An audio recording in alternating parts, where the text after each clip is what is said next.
Сәлем. Бүгін сабақта носки тоқимыз. Машинкамен тоқимыз, е. Қараңыздар, мен носкиді Alize Lana Gold 800 деген жіппен тоқимын. Бұның метражы 100 грамға 730 метр. Мен бұны 2 қабатпен тоқимын. Қос қабатпен тоқимын. Осындай носки тоқып үйренеміз. Спицымен біз носкиді 1-2 күнде тоқсақ, машинканың көмегімен осындай носкиді 1,5 сағаттың ішінде тоқып шығуымызға болады. Енді сіздер көресіздер, мен қонышын қысқа қылдым. Егер ұзын носки қылып тоқимын десеңіздер, онда мына жерден мен 10 қатар тоқыдым. Сіздер 10 қатар емес, уже көбейтесіздер. 20 қатар, 25 қатар деп. Сонда уже қонышы ұзын носки шығады. Мына жерін резинка қылып тоқуға да болады. Мен резинка қылмадым. Сіздерге өте оңай жолын көрсеттім ең бірінші. Алдағы уақытта резинкамен де қалай тоқылатынын көрсетемін. Бұл машинка менде Нева 2, яғни Нева 2-ші машинка. Носкиімізді біз 60 петлядан бастаймыз. 60 петля дегеніміз, яғни мына сияқты 60 біз шығаруымыз керек. Нева 2-да қараңыздар. Ортасында мынандай белгілері бар. 0, 10, 20, 30. Яғни мен 60 петляны 30-ға дейін шығарып алуым керек. Бұлай қарай 30 петля. Бұлай қарай 30 петля шығарым керек. Міне ортасында 0. Бұлай қарай 30 петля, бұлай қарай 30 петля. Яғни мен 60 петлядан носкидің қонышын бастаймын. Носкиді біз тоқығанда ең алдымен қонышынан бастаймыз. Машинканың өзінің мына сияқты жүріп тұратын кареткасы болады. Бұл каретка осы каретканың көмегімен тоқылады. Машинканың өзі міне бетінде алынып салынатын каретка болады. Бұл міне мына жерінде бүйтіп тығыздығын реттеуге болады. 1, 2, 3 деп тығыздықты реттеуге болады. Яғни бұл дегеніміз 2, 3 деп азайтсақ, носкиіміз нығыз болып тұрады, нығыз тоқылады. Ал егерде біз 4, 5, 6 деп 9-ға дейін барады. Бұл 6, 7 деп үлкейткен сайын носкиіміздің тоқылуы, қалай десем, жұмсақ болады, нығыз емес, кішкене свободный болады. Мен носкиімді 5 пен орташа 5 деген тығыздықпен бастаймын. Кареткамызды машинамызға кигіземіз. Енді жібімізді алайық. Жібімізді қараңыздар. Мына жерде мына сияқты бүйтіп ашылатын пластинкалар бар. Жіпті осы пластинканың астына қарай кіргізіп бастаймыз.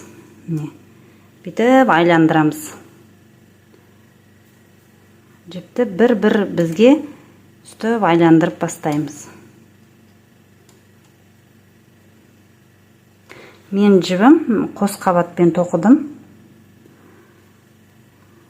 Осылай айландырып шығамыз. 60 бізге. Менің алдымда камера тұрғандықтан маған өте ыңғайсыз болып тұр. Осылай бізге айландырып жібімізді бірінші осылай айландырып кигізіп алайық.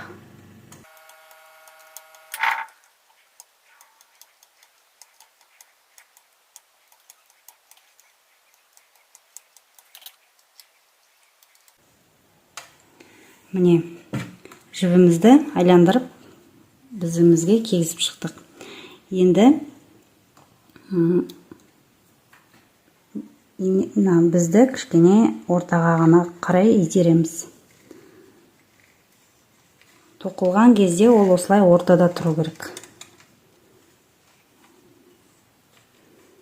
осылай итеріп шығайық.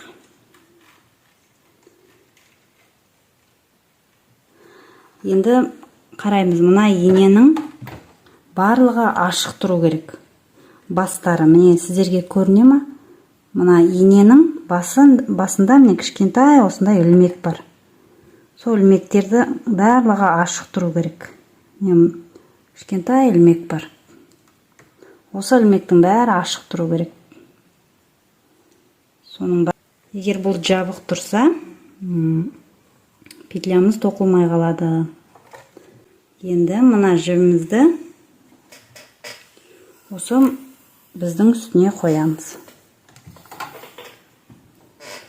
Қоямыз да бірінші қатарымызды тоқимыз. Бірінші қатарымыз тоқылды. Бұл Нева 2-да бірінші қатар болғандықтан ақырын тексеріп аламыз. Барлығы тоқылды ма, жоқ па, е? Әсіресе осы шеткі қатарлар тоқылмай қалуы мүмкін. Бірінші барлығы тоқылыпты. Тексеріп отырамыз. Келесі екінші қатар.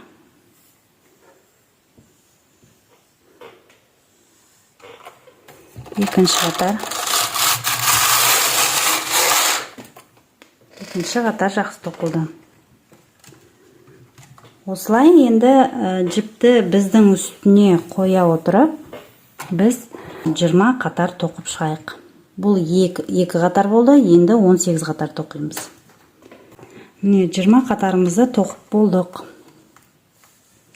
Енді мына сияқты декердің көмегімен мына ең шеткі петляларды бір-бірлеп кигізіп шығамыз. Ең шеткі кромочный дейміз ғой, соларды үстіп кигізіп шығамыз бір-біріне.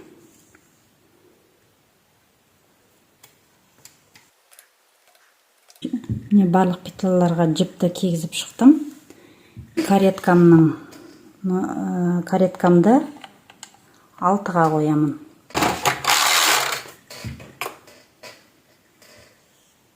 Біздерімді қайтадан ортаға қарай жылжытамын.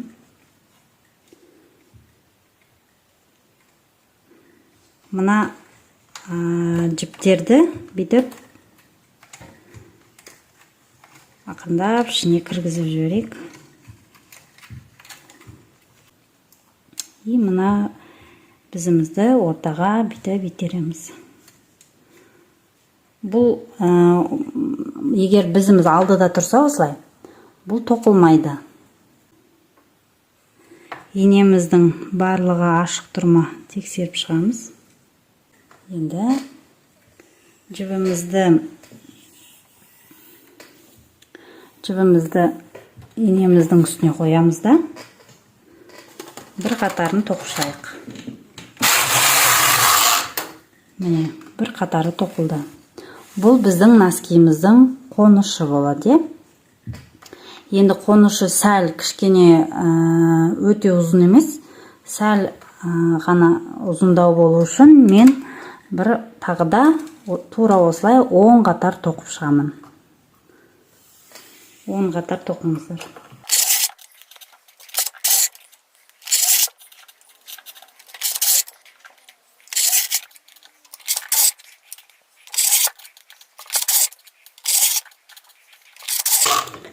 Міне 10 қатарымды тоқып шықтым. Кареткам мен мына жаққа келді, 10-шы қатарда. Қараңыздар, мына жерде 60 петля тұр. Осы 60 петляның біз мына жақ 30 петлясын жұмыстан шығарамыз. Яғни алдыға қарай жылжытамыз 30 петляны. Қалған 30 петлямыз, осы 30 петлямен қазір біз өкше шығарамыз. Ол үшін қараңыздар, ең бірінші мына жақ бетке өтіп алайық. Міне қараңыздар, жіпті біздің үстіне қоямыз да, келесі мына 30 петлядың астынан жібереміз. Бұл 30 петля тоқылмайды. Бірінші қатарда осылай жүріп алайық. Енді мына жақтан бір петляны жұмыстан шығарамыз. Тоқылмайды яғни. Ал мына жібімізді, көрініп тұрмаса, мына жібімізді мына петлядан бүйтіп айландырып, чтоб мына жерде тесік қалмау үшін біз осылай жасаймыз. Мына біздің үстіне қоямыз. Әйтпесе үлкен тесік болып қалады. Жібімізді мына біздің астынан өткіземіз.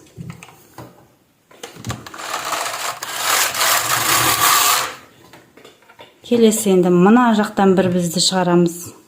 Яғни бұл тоқылмайды уже.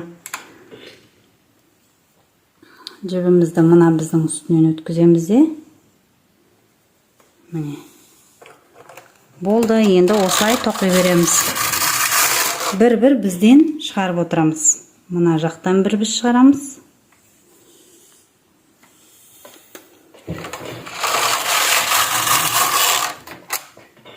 Мына жақтан бір біз шығарамыз.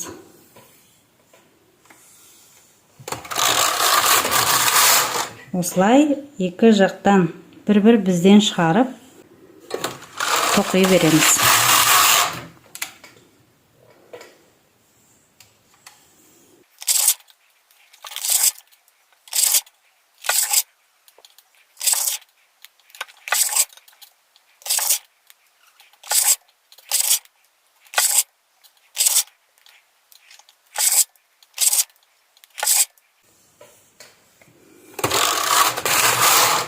Міне қараңыздар, ортадағы 10 петлямыз қалды.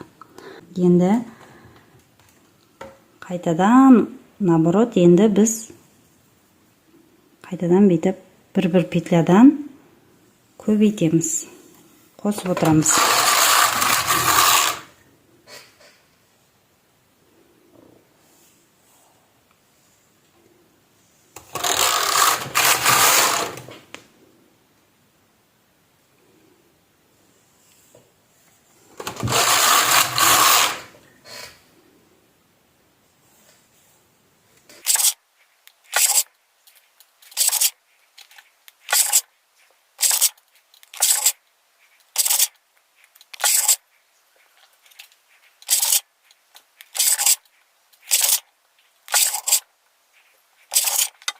Міне мен өкшемді тоқып біттім.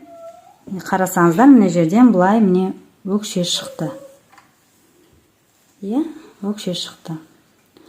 Енді мына жақтағы 30 петлямды қайтадан тоқуға дайындаймыз. Енді осы барлық 60 петляны 50 қатар тоқимыз. Еш өзгеріссіз 50 қатар тоқып шығамыз.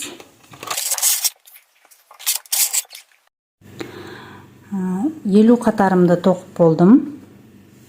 Енді біз носкидің басын шығарамыз. Кішкене доғалдау носкидің басы болу керек. Ол үшін дәл жәнегідей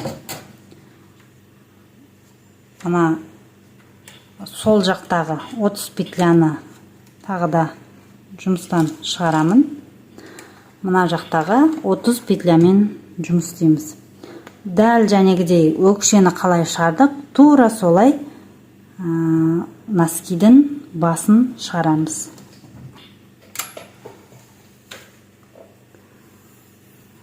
Мына жағымызға барлалайық.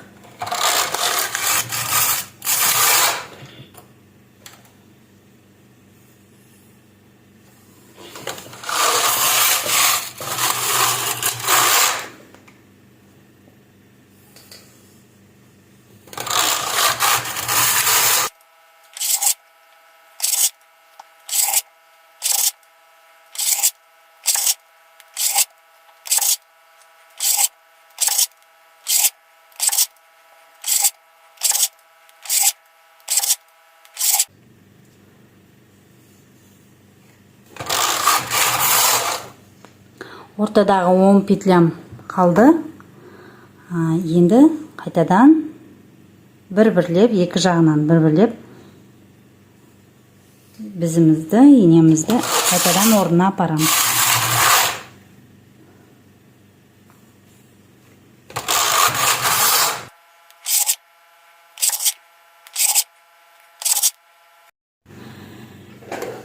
Міне мен 30 петлямды тоқып болдым.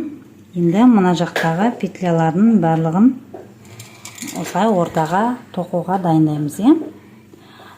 Енді бүйтіп қарасаңыздар, носкидің бас жағы мысок дейміз ғой, енді носкидің бас жағы тоқылды. Мына сияқты басқа бір жіппен тоқып машинадан тоқымамызды уже түсіреміз. Бірінші басқа бір жіппен, түсі басқа жіппен тоқып аламыз.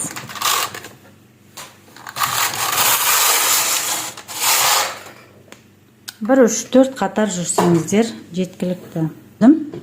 Енді жіпті салмай каретканы жүргізсек, мына тоқымамыз қазір шешіледі машинадан. Қараңыздар, енді сіз екінші носкидің екінші жағын тоқу үшін сіз оң жақтағы петлямен емес, наоборот, оң жақтағы петляны жұмыстан шығарасыз. Өкше тоқырда, өкше тоқыған кезде, носкидің басын тоқыған кезде сіз наоборот мына оң жақтағы 10 петляны жұмыстан шығарасыз да, тура жәнегі өкшені керісінше сол жақтағы 30 петлямен жасайсыз. Енді мына носкиімізді машинадан шығарайық. Ол үшін қайтадан барлығын ортаға апарамыз. Және кареткамызды жүргіземіз. Міне носкиіміз шешілді. Енді бұны қазір біз бұлай бір-біріне тігеміз. Паровой обработка жасаймыз. Сонда носкиіміз дайын болады. Өте әдемі носки шығады.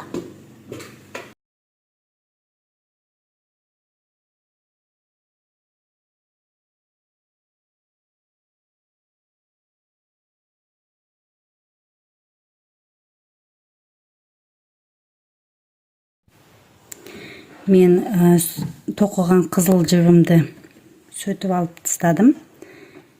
Енді бір-бірінен тігеміз. Міне мына алдыңғы тіккенмен кіргізіп былай қарай өткіземіз.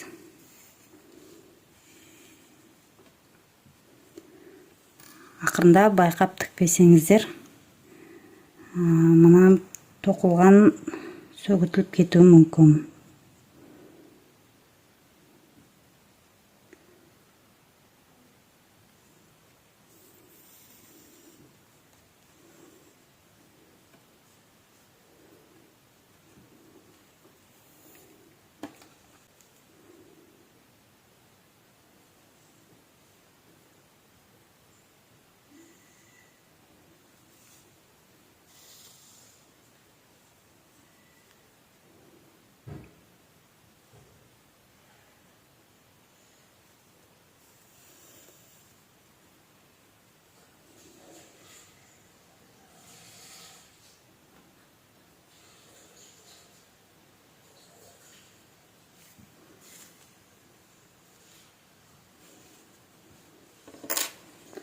Сонда мына жеріміз тігілгені білінбей қалады. Қосылып тігілгені білінбей қалады. Өте аккуратно шөп шығады.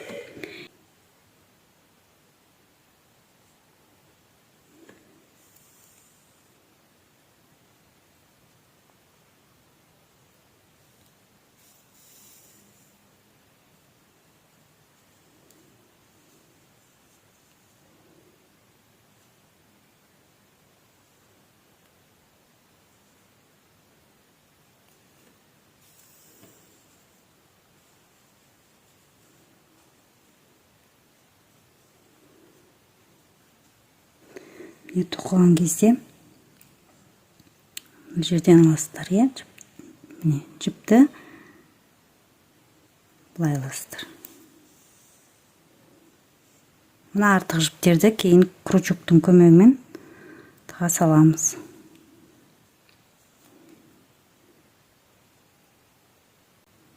Осылай асықпай аяғына дейін тоқып шығыңыздар.